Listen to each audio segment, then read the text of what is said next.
Manchester city আবারও প্রমাণ করল তারা যে কোনো পরিস্থিতিতে প্রত্যাবর্তন করতে পারে। চলতি মৌসুমে বেশ কয়েকবার 2 গোলে এগিয়ে থেকেও পয়েন্ট হারানোর উদাহরণ দিয়েছিল তারা।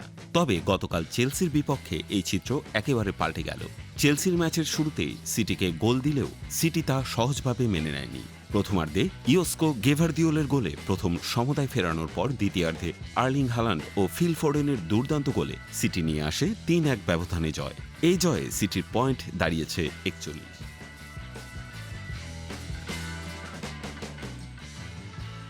যা তাদের অবস্থানকে লিগের চতুর্থ স্থানে নিয়ে এসেছে। তবে ম্যাচের শুরুটা ছিল একেবারেই নড়বড়ে। আব্দুকুদির খুশানভের গোল হজম করার ভুল নিয়ে বিপদে পড়া সিটি পরে তার ভুলগুলো শুধরে নিয়েছে। এই ম্যাচে আরও একটি উল্লেখযোগ্য নাম ছিল মিশরীয় ফরওয়ার্ড ওমর মারমুশ। তিনি অভিষেকে একটি গোল পেলেও অফসাইডে পড়েন। গাদ্রিওয়ালার কৌশলে সিটি কোনোভাবে হাল ছেড়ে দেয়নি। তাদের প্রতিরোধ শক্তি, বিশেষত হাল্যান্ড, ফোডেন, গেভারদিওলের মতো তারকাদের মাধ্যমে দলে ফিরে আসা ছিল একটা challenge. Chelsea coach Enzo Maresca ম্যাচের আগে বলেছিলেন, ম্যানচেস্টার সিটির বিপক্ষে খেলা কখনোই সহজ নয়। তবে সিটির সামনে রয়েছে বড় চ্যালেঞ্জ, কারণ তাদের সামনে কঠিন ম্যাচগুলো অপেক্ষা করছে।